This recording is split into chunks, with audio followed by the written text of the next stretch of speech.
नमस्ते दोस्तों। मैं हूं आपकी अपनी ड्रामा क्वीन पूजा और आज मैं ईशानी टीवी शो के ऐसे चटपटे ट्विस्ट लेकर आई हूं जिसे सुनकर आप अपनी सीट से उछल पड़ेंगे। सोचिए, जिस ईशानी को शाश्वत ने घर से निकाला, जिसे बेइज्जत किया, वही ईशानी अब क्या करने वाली है। और वो नंदिनी जो मीठी मीठी बातें करके शाश्वत को अपने जाल में फंसा रही थी, उसका क्या हुआ। आज हम इन्हीं सारे सवालों के जवाब देंगे। और हाँ, एक ऐसा चौंकाने वाला खुलासा भी होगा जिसे सुनकर आपको यकीन नहीं होगा। तो बिना किसी देरी के चलिए शुरू करते हैं ईशानी का आज का महा एपिसोड। दोस्तों, याद है वो दिन जब शाश्वत ने ईशानी को धक्के मारकर घर से निकाल दिया था। ईशानी रो रही थी, टूटी हुई थी, लेकिन उसकी आंखों में एक अजीब सी चमक थी। वो चमक थी खुद को साबित करने की। शाश्वत को लगा कि उसने ईशानी को घर से निकालकर बहुत बड़ी जीत हासिल कर ली है, लेकिन उसे क्या पता था कि ये तो उसके पतन की शुरुआत थी। कहानी में एंट्री होती है नंदिनी की, जो शाश्वत के बहुत करीब थी। वो ऐसी मीठी छुरी थी जो धीरे धीरे शाश्वत की जिंदगी को खोखला कर रही थी। नंदिनी ने शाश्वत के मन में ईशानी के खिलाफ डर भरना शुरू किया।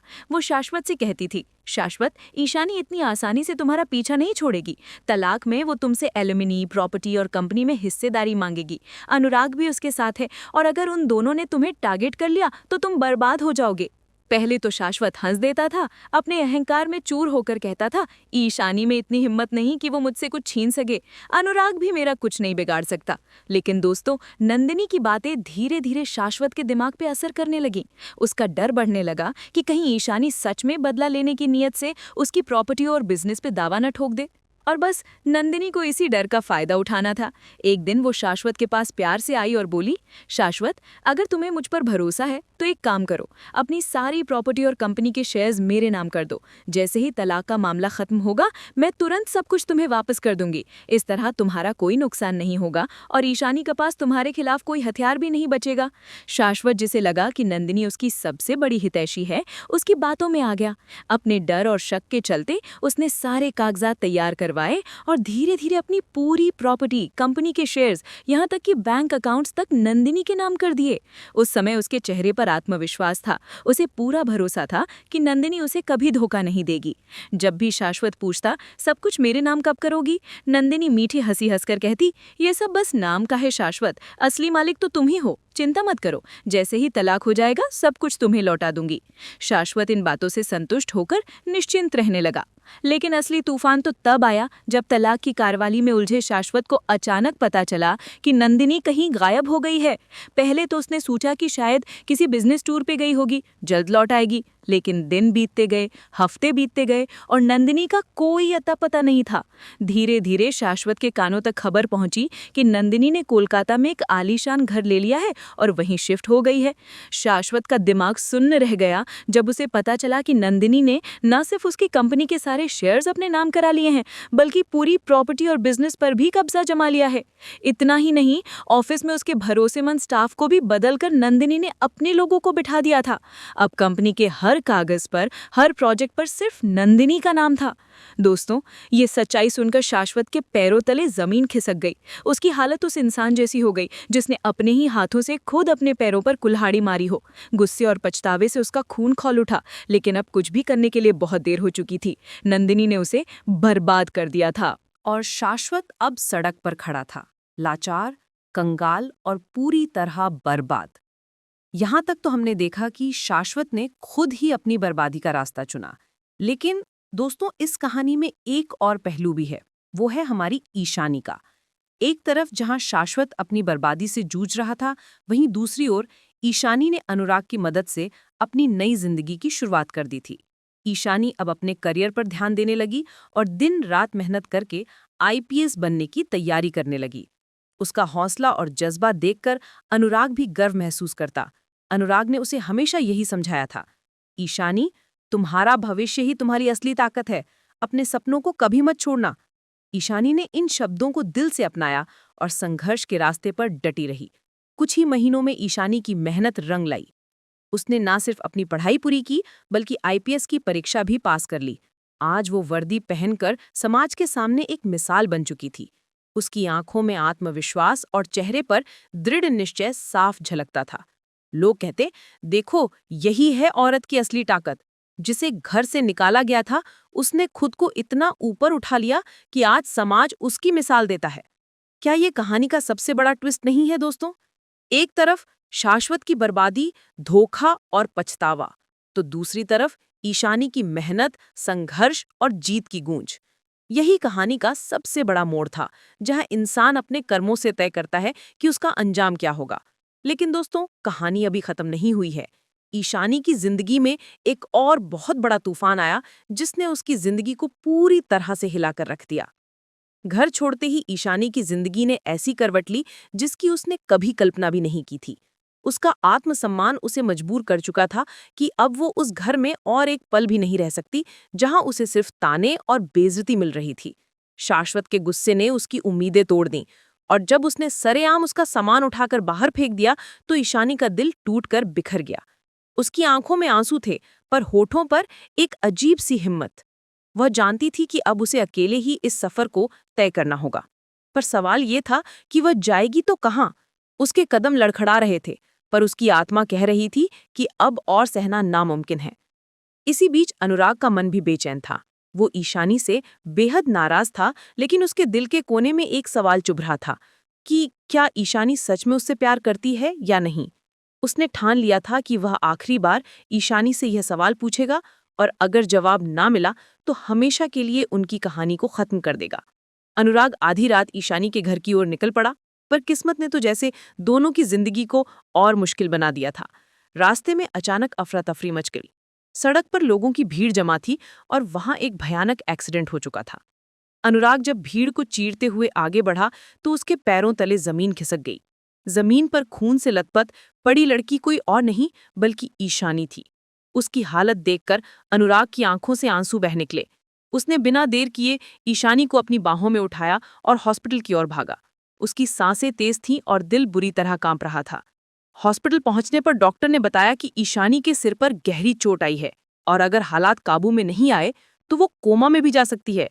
ये सुनकर अनुराग की दुनिया जैसे थम गई। उसकी आंखों में खून उतर आया और उसने भगवान से भी सवाल किया कि आखिर क्यों हमें मिलने का मौका तक नहीं मिला? क्यों हमारे प्यार की राहत इतनी मुश्किल है? इसी बीच पीहू भी वहां पहुंच जाती है। उसे जब पता चलता है कि ईशानी का एक्सीडेंट हुआ है तो उसका गुस्सा और जलन फिर से भड़क उठती है। अस्पताल में उसने अनुराग से सवाल किया, क्या तुम्हें ईशानी की इतनी परवाह है कि पूरी रात उसके लिए जाग सकते हो? लगता है भगवान की यही मर्जी है कि वह हमारी जिंदगी से हमेशा के लिए चली जाए। ये सुनकर अनुराग का सब्र टूट जाता है। उसने गुस्से में पीहू को जोरदार थप्पड़ मार दिया और कहा कि तुम्हारी गंदी जुबान से मेरी शादी का नाम मत लेना। मैं आज भी उसी से प्यार करता हूँ और करता रहूंगा। तुम 7 जन्मों में भी ईशानी जैसी नहीं हो सकती। उसने मेरे लिए सब कुछ सहा, यहाँ तक कि तुम्हारे लिए भी उसने मुझे अपनाने की कोशिश की, लेकिन तुम कभी प्यार की कीमत नहीं समझ पाओगी। तुम्हें ये नहीं पता कि जज्बात क्या होते हैं, मोहब्बत क्या होती है। अनुराग के शब्द तलवार की तरह पीहू के दिल को चीर गए। वाह दोस्तों, ये तो था एक्सीडेंट का दर्दनाक ट्विस्ट। लेकिन कहानी का सबसे बड़ा बम फूटा है यश की शादी के मंडप में। जी हाँ दोस्तों, ड्रामा क्वीन पूजा पर जानिए कैसे अनुराग ने शादी का मंडप पूरी तरह से सज चुका था। रंग बिरंगी रोशनियों से सजा हुआ हॉल, मेहमानों की चहकती आवाजें और ढोल नगाड़ों की गूंज पूरे माहौल को बेहद भव्य बना रही थी। हर कोई इस बात से अनजान था कि अगले कुछ ही पलों में यहाँ एक ऐसा तूफान उठने वाला है जो पूरे परिवार की नींव हिला देगा। शाश्वत अपनी नकली मुस्कान और अहंकार से भरे हुए चेहरे के साथ मंच पर खड़ा था। नंदिनी उसके पास खड़ी थी और दोनों के बीच गुपचुप नजरें मिल रही थी। दरअसल दोनों ने मिलकर एक घटिया साजिश रची थी, अनुराग और ईशानी को बेइज्जत करने की, ताकि पूरे समाज और मेहमानों के सामने उनकी छवि हमेशा के लिए धूमिल हो जाए। जैसे ही रस्में शुरू होती हैं, शाश्वत अचानक माइक पकड़ लेता है और भीड़ की ओर देखते हुए बोलता है, आप सब लोग सोच रहे होंगे कि मेरी पत्नी ने अचानक अपनी शिकायत क्यों वापस ले ली। आज मैं सबको सच्चाई बताऊंगा, वो सच्चाई जिसने मेरी जिंदगी को तोड़कर रख दिया। हॉल में सन्नाटा छा गया। हर कोई हैरानी से शाश्वत को देख रहा था। तभी वो अपनी जेब से एक कागज निकालता है और ऊंची आवाज में कहता है, ये देखिए, ये लव लेटर है जो मुझे अनुराग सर के नोट्स में मिला था। जी हाँ, वही अनुराग जिसे मेरी पत्नी ईशानी बचाने की कोशिश करती रही। अब आप सब खुद पढ़ लीजिए कि इनके बीच कैसा रिश्ता था। शाश्वत नाटकीय अंदाज में झूठा लेटर पढ़ने लगा। लेटर में ऐसे शब्द लिखे थे मानो अनुराग ने ही ईशानी के लिए अपने दिल की बातें लिखी हों। मेहमान एक दूसरे को देखने लगे। फुसफुसाहट शुरू हो गई। ईशानी का चेहरा पीला पड़ गया, उसकी आंखों में आंसू भर आए। नंदिनी वहीं खड़ी मुस्कुरा रही थी, मानो उसकी चाल कामयाब हो गई हो।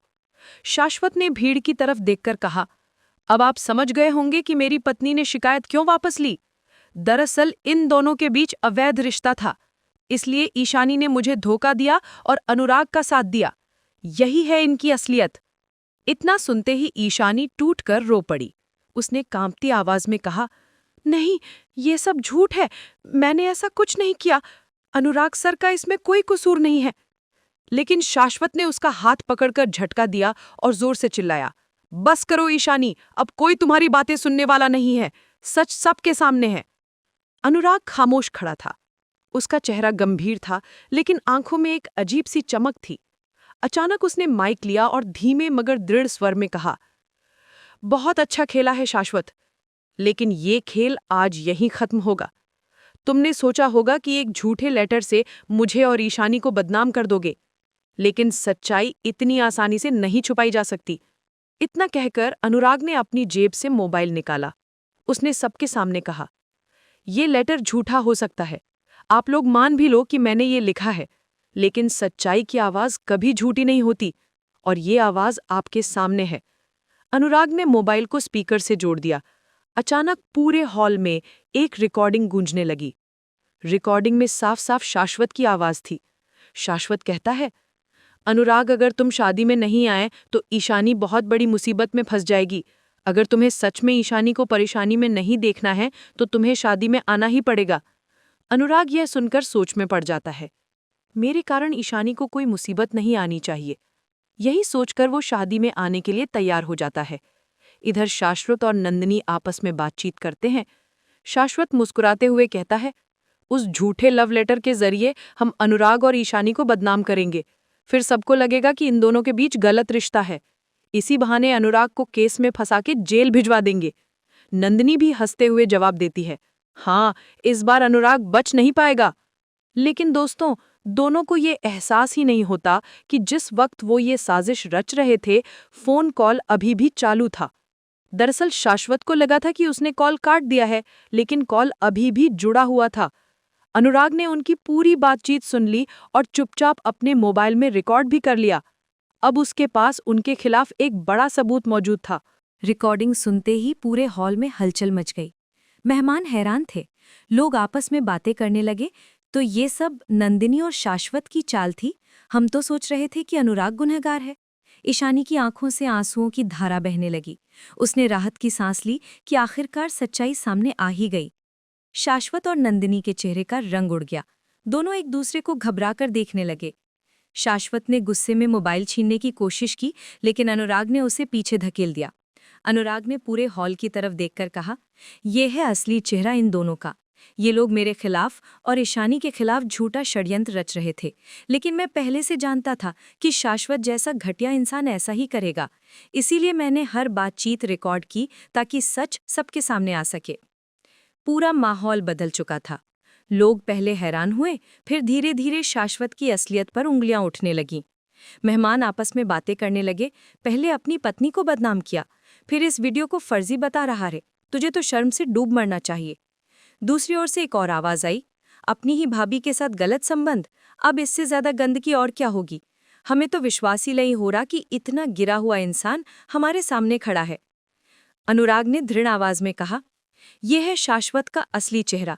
जो आदमी अपनी ही पत्नी को प्रताड़ित कर सकता है, जो अपनी भाभी तक की इज्जत से खेल सकता है, वो औरों के साथ क्या करेगा। मैंने ये वीडियो इसलिए सबके सामने चलाया ताकि आपको यकीन हो जाए कि ईशानी निर्दोष है और सच्चा गुनाहगार ये दोनों हैं। नंदिनी, जो अब तक चुप खड़ी थी, पूरी तरह घबरा गई थी। उसका चेहरा पीला पड़ गया और होंठ कांपने लगे। भीड़ की निगाहें अब उस पर भी टिकी थीं। लोग फुसफुसा रहे थे, इसकी भी सच्चाई सामने आ गई। ये भी शामिल थी षड्यंत्र में। तभी एक महिला मेहमान ने गुस्से में कहा, हाय ईश्वर, ये कैसी औरत है जो अपनी देवरानी की जिंदगी बर्बाद करने पर तुली रही और खुद। उसकी बात अधूरी ही रह गई क्योंकि हॉल में हंगामा मच गया था। ईशानी के माता पिता अपनी बेटी को पकड़कर संभाल रहे थे, जबकि शाश्वत गुस्से और शर्म के बीच पागल सा हो गया था। उसने अचानक माइक पकड़कर चीख कर कहा, मैं निर्दोष हूँ, ये सब वीडियो, ये सब रिकॉर्डिंग नकली है, ये अनुराग ने फंसाने के लिए किया है। लेकिन उसकी आवाज में आत्मविश्वास नहीं, डर साफ झलक रहा था। अनुराग ने शांत स्वर में कहा, सच को कितनी भी बार झूठ कहो वो झूठ नहीं बन जाता। सबूतों से भागने की कोशिश मत करो।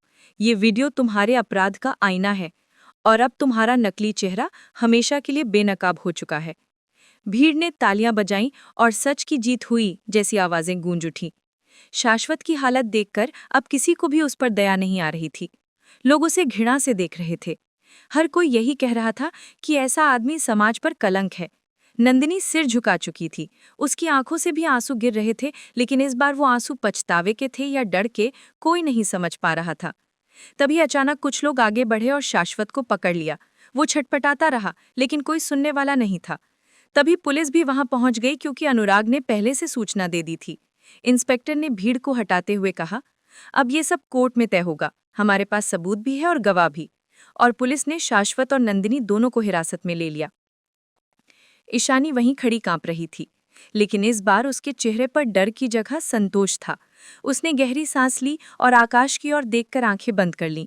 उसकी जिंदगी में पहली बार उसे लगा कि सच में भगवान हैं, जो देर से सही लेकिन इंसाफ जरूर दिलाते हैं। अनुराग उसके पास आया और धीरे से बोला, अब तुम्हें किसी चीज से डरने की जरूरत नहीं है। ये सब खत्म हो चुका है। अब तुम्हारी जिंदगी एक नई शुरुआत कर सकती है। ईशानी की आंखों से आंसू बहने लगे, लेकिन उन आंसुओं में सुकून था। उसने कांपते होंठों से सिर्फ इतना कहा, धन्यवाद।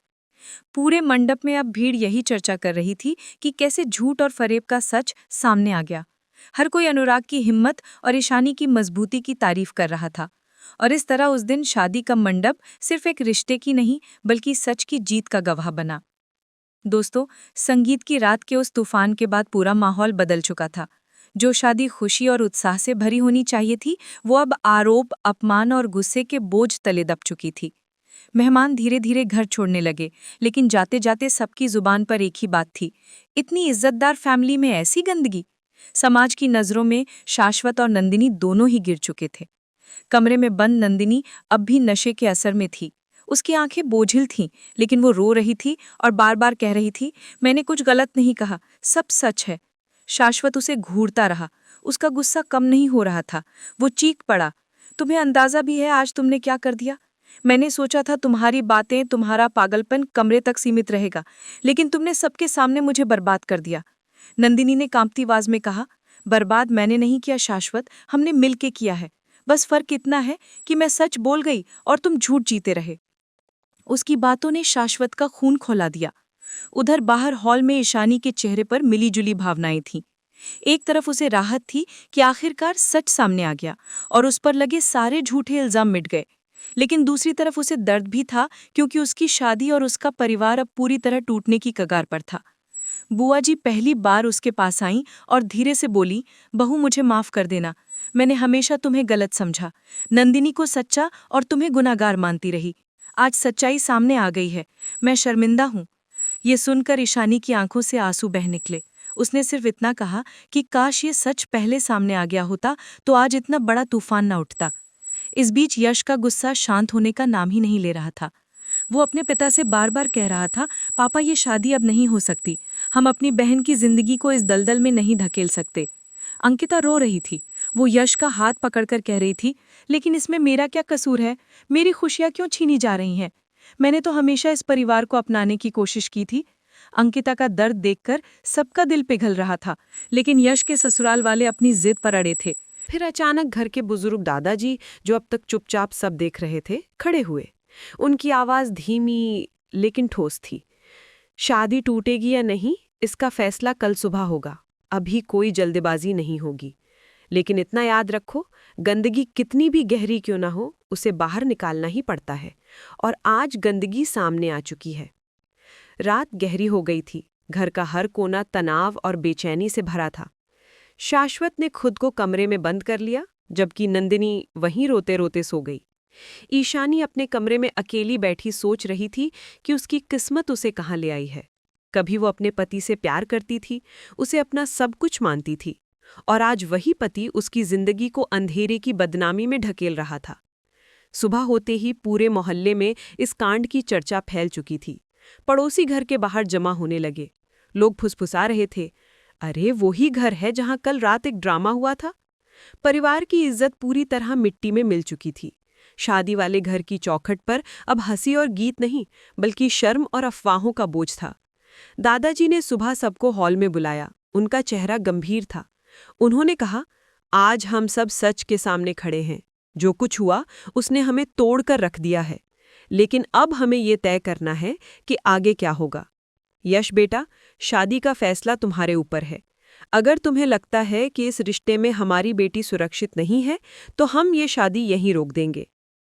यश कुछ देर चुप रहा, फिर बोला, दादाजी, शादी सिर्फ 2 लोगों का नहीं, 2 परिवारों का रिश्ता होता है, और अगर उस रिश्ते की नींव में गंदगी हो तो वो कभी टिक नहीं सकता। मैं ये शादी नहीं होने दूंगा। अंकिता जोर से रो पड़ी, लेकिन उसके पिता ने उसे गले लगाते हुए कहा, तुम्हें हमने इस गंदे घर से बचा लिया, यही हमारी जीत है। शाश्वत, जो ये सब सुन रहा था, अचानक हॉल में आ गया। उसकी आंखें लाल थीं, चेहरा थका हुआ था। उसने सबके सामने हाथ जोड़ दिया और कहा, कृपया मेरी एक बात सुन लीजिए। नंदिनी नशे में थी। उसने जो कहा वो सच नहीं था। मैं मानता हूं कि मैंने गलतियां की, मैंने उसे वक्त नहीं दिया, उसे समझाया नहीं, लेकिन इतना गंदा रिश्ता मेरे और उसके बीच कभी नहीं था। मुझे गलत मत समझिए। लेकिन भीड़ में से एक बुजुर्ग मेहमान खड़े होकर बोले, बेटा, हम सबने अपनी आंखों से देखा और कानों से सुना है। औरत नशे में हो सकती है, लेकिन इतनी बड़ी बात बिना वजह नहीं कहती। सच यही है कि तुम दोनों के बीच कुछ था, और आज वो ही तुम्हें सता रहा है।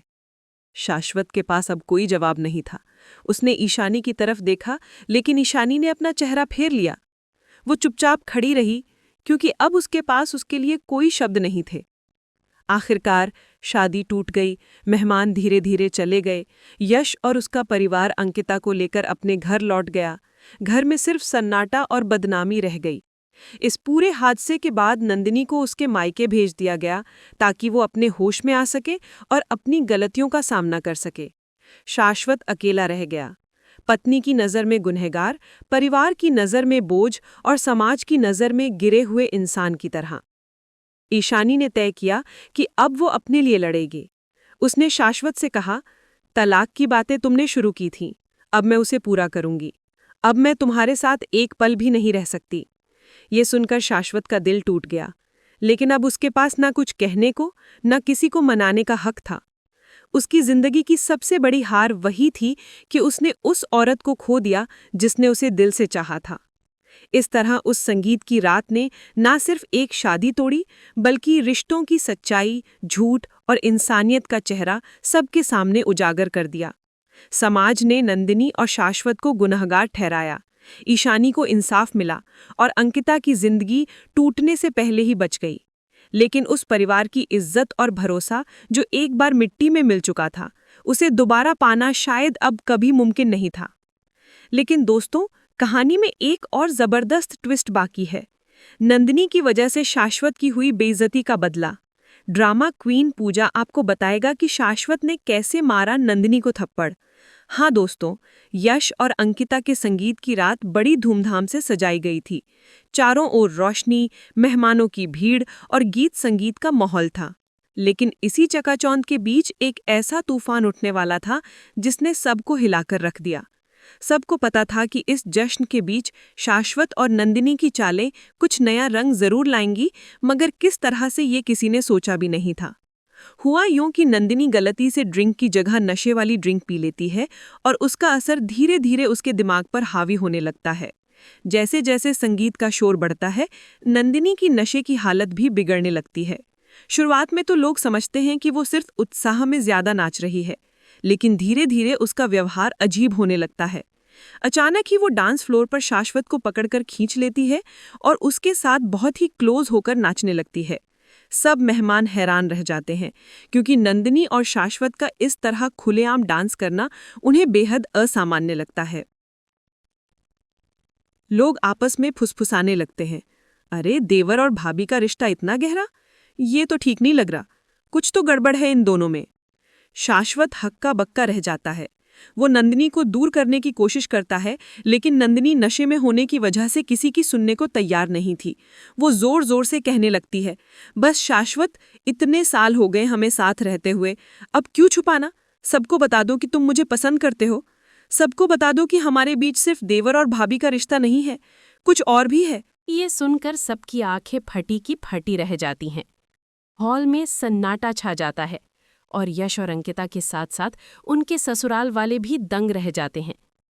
यश तो जैसे जमीन पर खड़ा ही नहीं रह पाता। उसके पैरों तले सचमुच जमीन खिसक जाती है। पूरा माहौल शर्मिंदगी और गुस्से से भर जाता है। शाश्वत घबरा कर कहता है, रुक जाओ नंदिनी, तुम्हें होश नहीं है, तुम नशे में हो, कुछ समझ नहीं रही हो। लेकिन नंदिनी बार बार जिद करती है, कितना छुपाओगे शाश्वत, क्यों डरते हो सबके सामने? तुम वैसे भी ईशानी को तलाक देने ही वाले हो, फिर ये ढोंग क्यों? दुनिया से क्यों छुपाना जब हमारे बीच कमरे में जो रिश्ता बन चुका है उसे तुम क्यों छुपाना चाहते हो? आज सबके सामने बोलो कि तुम मुझे चाहते हो और मुझे इस रिश्ते को नाम दोगे। दोस्तों, नंदिनी ने तो सबके सामने शाश्वत और अपने रिश्ते का कच्चा चिट्ठा खोल दिया। शाश्वत के लिए ये किसी सदमे से कम नहीं था। उसका चेहरा गुस्से से लाल हो गया और उसने भरी महफिल में नंदिनी को जोरदार थप्पड़ जड़ दिया। उसने चीख कर कहा, बस करो नंदिनी, बहुत हो गया। तुम नशे में हो और बकवास कर रही हो। सच तो यह है कि मैं सिर्फ तुम्हारी बातों में आकर अपना समय खराब करता रहा, लेकिन अब बहुत हो गया। उसकी आवाज में गुस्सा साफ झलक रहा था, लेकिन अब देर हो चुकी थी, क्योंकि नंदिनी सबके सामने एक एक राज उगल चुकी थी। इस ड्रामे के बाद क्या हुआ? क्या शाश्वत और नंदिनी का रिश्ता हमेशा के लिए खत्म हो गया? क्या ईशानी को मिलेगा उसका सच्चा प्यार और न्याय? ये सब जानने के लिए जुड़े रहिए ड्रामा क्वीन पूजा के साथ। हम ऐसे ही चटपटे और धमाकेदार ट्विस्ट लेकर आते रहेंगे। आपको ये वीडियो कैसा लगा हमें कमेंट्स में ज़रूर बताइएगा। लाइक करना मत भूलिएगा, शेयर कीजिए अपने दोस्तों के साथ, और हाँ, अगर आपने अभी तक ड्रामा क्वीन पूजा को सब्सक्राइब नहीं किया है तो अभी कर लीजिए और बेल आइकन दबाना मत भूलिएगा ताकि आप कोई भी धमाकेदार अपडेट मिस ना करें। मैं मिलती हूँ आपसे अगले वीडियो में। तब तक के लिए देखते रहिए ईशानी और बने रहिए ड्रामा क्वीन पूजा के साथ। बाय बाय दोस्तों।